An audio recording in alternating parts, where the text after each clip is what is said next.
ഒരു ഹദീസിൻ്റെ അടിസ്ഥാനത്തിലുള്ളത്. അബൂ ഹുറൈറ റളിയല്ലാഹു അൻഹുവിൽ നിന്ന് നിവേദനം ചെയ്യപ്പെട്ടൊരു ഹദീസ്. റസൂലുള്ളാഹി സ്വല്ലല്ലാഹു അലൈഹി വസല്ലം പറഞ്ഞു, മരണത്തിൻ്റെ മലക്ക് മൂസാ നബിൻ്റെ അടുത്തെത്തിയപ്പോൾ അദ്ദേഹം മരണത്തിൻ്റെ മലക്കിനെ ഒരൊറ്റടി കൊടുത്തു. അങ്ങനെ മൂസാ നബിയുടെ അടുത്തെത്തിയ മരണത്തിൻ്റെ മലക്ക് അള്ളാഹിൻ്റെ അടുത്ത് തിരിച്ചെത്തിയിട്ട് പറഞ്ഞു, അള്ളാഹ് മരിക്കാൻ ഇഷ്ടപ്പെട്ട ഇടപാടാത്ത ഒരാളുടെ അടുത്താണ് എന്നെ പറഞ്ഞയച്ചത്. അങ്ങനെ അദ്ദേഹത്തോട് മലക്കിനോട് അള്ളാഹു സുബ്ഹാനഹു വ തആല ഒരു കാളയുടെ പുറത്ത് മൂസാനോട് തൊടാൻ പറയുകയും അതിൻ്റെ രോമത്തിനനുസരിച്ച് ആയുസ് അദ്ദേഹത്തിന് വർദ്ധിപ്പിച്ചു കൊടുക്കുകയും ചെയ്യും എന്ന് പറഞ്ഞു. പക്ഷേ മലക്ക് ഇപ്പോഴാണ് അദ്ദേഹത്തിൻ്റെ മരണസമയം എന്ന് പറഞ്ഞു എന്നാണ് ഹദീസിലുള്ളത്. റസൂലുള്ളാഹി സ്വല്ലല്ലാഹു അലൈഹി വസല്ലം ഇപ്പോൾ ജീവിച്ചിരുന്നുണ്ടായിരുന്നെങ്കിൽ ഈ രണ്ട് സ്ഥലത്തിനും ഇടയിലുള്ള മൂസാ നബി മരിച്ച സ്ഥലം കാണിച്ചു തരുമായിരുന്നു എന്നാണ് ഹദീസിലുള്ളത്. ഇത് ബേജാറാണ്ട ആവശ്യമൊന്നുമില്ല. ഹദീസ് പലപ്പോഴും ഇത് സ്വയ്യായ ഹദീസാണ്, ബുഖാരിയിലുള്ള ഹദീസാണ്. കേൾക്കുമ്പോൾ മലക്കിന് തച്ചോ മൂസാ നബി എന്ന് പേടിക്കണ്ട. കാരണം മൂസാ നബി അലൈഹി സ്വലാത്തു വസ്സലാമിൻ്റെ സ്വഭാവം നമുക്കറിയാം. മൂസാ നബി അലൈഹി സ്വലാത്തു വസ്സലാം, നിങ്ങൾക്കറിയാം, മൂസാ നബിയുടെ ചരിത്രത്തിൽ തന്നെ ഫിർഔനിൻ്റെ കൊട്ടാരത്തിൽ വളർന്ന ഫിറൗൻ്റെ കൊട്ടാരത്തിൽ വളർന്ന ആളാണ് മൂസാ നബി. അങ്ങനെ ഇരിക്കുമ്പോഴാണ് മൂസാ നബി ഈജിപ്തിലെ തെരുവിലൂടെ പോകുമ്പോഴാണ് ഒരു ഇസ്രായേലിയനും കിബ്തിയും തമ്മിൽ അടി കൂടുന്ന കണ്ടു. അപ്പോൾ മൂസാ നബി പോയിട്ട് ഒരു അടിയാ കൊടുത്തു. ആർക്ക്? കിബ്തി. ആ ഒരു അടിക്ക് കിബ്തി പണി. രണ്ടാമത്തെ ദിവസം ഇതേ അടി കണ്ടപ്പോൾ ചരിത്രം നമുക്ക് പിന്നീട് പറയാം. അതായത് അടി കൂടുന്നത് കണ്ടപ്പോൾ മൂസാ നബി അലൈഹി സ്വലാത്തു വസ്സലാം ഇസ്രായേലിന് അതേ ആൾ തന്നെയാണ് പിന്നെ അടി കൊടുത്തത്. ഈ അനക്ക് അന്നു തന്നെ പണി എന്നുള്ള എനിക്ക് ചെന്നാണ്. അപ്പോൾ ഇയാൾ പേടിച്ചു, ഇന്നത്തെ അടി എനിക്കാണ്. അടിയിൽ നിന്ന് കിട്ടിയാൽ ഉറപ്പാണ് മൂസാൻ്റെ അടിയാണ്. അപ്പം മൂസാന് പൊതുവെ കുറച്ച് ഒരു ദേഷ്യക്കാരനായിരുന്നു, നമുക്ക് ഇന്ന് മനസ്സിലാക്കാം. മനുഷ്യൻ്റെ കോലത്തിൽ മലക്ക് ചെന്നിട്ട് മൂസാ നബിൻ്റെ അടുത്ത് എന്ന് പറയാം, ഞാൻ നിൻ്റെ റൂഹിനെ പിടിക്കാമെന്നാണ്. മൂസാ നബിൻ്റെ സ്വഭാവം അനുസരിച്ച് ഒന്ന് കൊടുത്തു. അതന്നെ സംഭവം. ഒന്ന് കൊടുത്തപ്പോൾ സ്വാഭാവികമായിട്ടും മലക്ക് തിരിച്ചു ചെന്നു. ഇതാണ് സംഗതി പറയുന്നത്. ഏതായിരുന്നാലും മൂസാ നബി അലൈഹി സ്വലാത്തു വസ്സലാമിൻ്റെ മരണപ്പെട്ട സ്ഥലം ആർക്കും അറിയില്ല.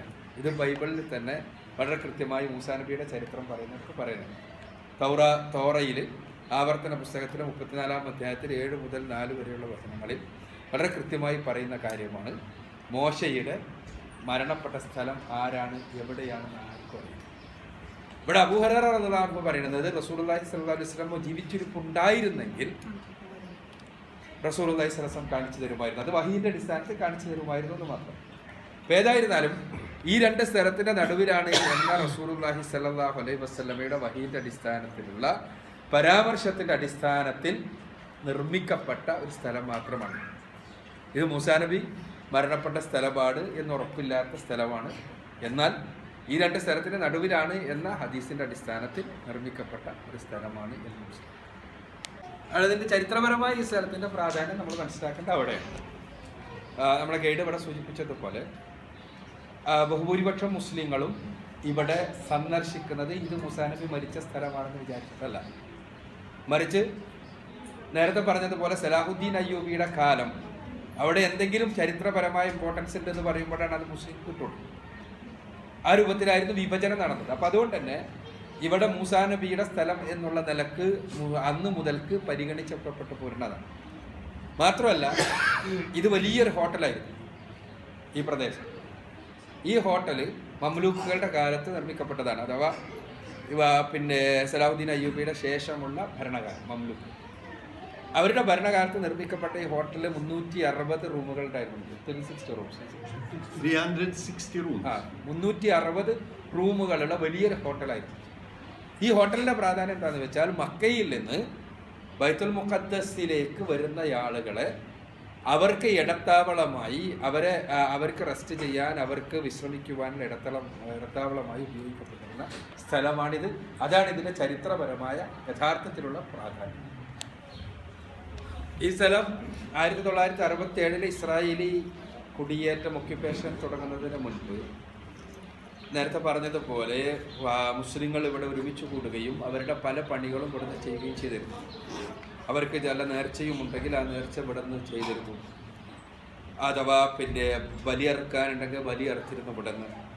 അതേപോലെ തന്നെ കുട്ടികളെ സുന്നത്ത് ചെയ്യാനുണ്ടായിരുന്നുവെങ്കിൽ പരിച്ഛേദന ചെയ്യാനുണ്ടെങ്കിൽ അത് ഇവിടുന്ന് ചെയ്തിരുന്നു. എൻ്റെ 8ാമത്തെ വയസ്സിലാണ് ഇവിടുത്തെ പിന്നെ ഇസ്രായേലി ഓക്യുപ്പേഷൻ ഉണ്ടായത്. അതിനു മുൻപ് ഇതെല്ലാം ഇവിടെ നടക്കുന്നത് ഞാൻ തന്നെ എൻ്റെ ചെറുപ്പത്തിൽ കണ്ടിരുന്നു എന്നാണ് നമ്മുടെ ഗൈഡ് പറയുന്നത്. അദ്ദേഹത്തിൻ്റെ തന്നെ 2 മക്കളുടെ സുന്നത്ത് ഇവിടെ വെച്ചാണ് നടത്തിയത്. ഒരു പ്രധാനപ്പെട്ട സ്ഥലമായി മുസ്ലിങ്ങൾ പരിഗണിച്ചു വന്നിരുന്നു. മാത്രമല്ല പൊതുവെ മുസ്ലിങ്ങൾ അക്കാലത്തെ അഖ്സ ആരംഭിക്കുന്നത് ഇവിടെ നിന്നാണെന്ന് വിചാരിച്ചത്. അതാണ് ഇതിൻ്റെ ചരിത്രപരമായ പ്രായം.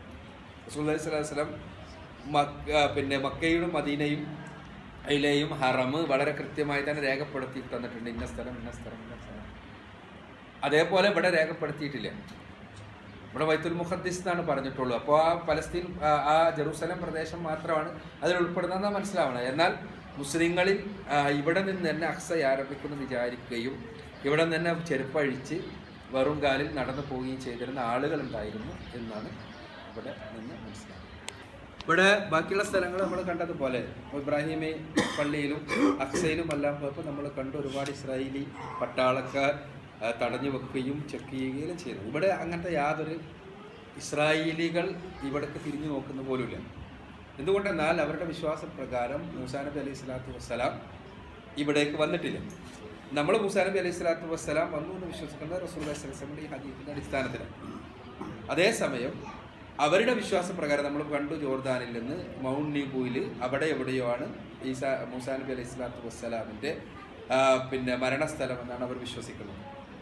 അങ്ങനെ മൂസാ നബി അലൈഹി സ്വലാത്തു വസ്സലാം അവിടെയാണ് അടക്കം ചെയ്തതെന്നുള്ള വിശ്വസിക്കുന്നതുകൊണ്ട് അവരെ സംബന്ധിച്ചിടത്തോളം ഇവിടെ യാതൊരു പ്രാധാന്യമില്ല.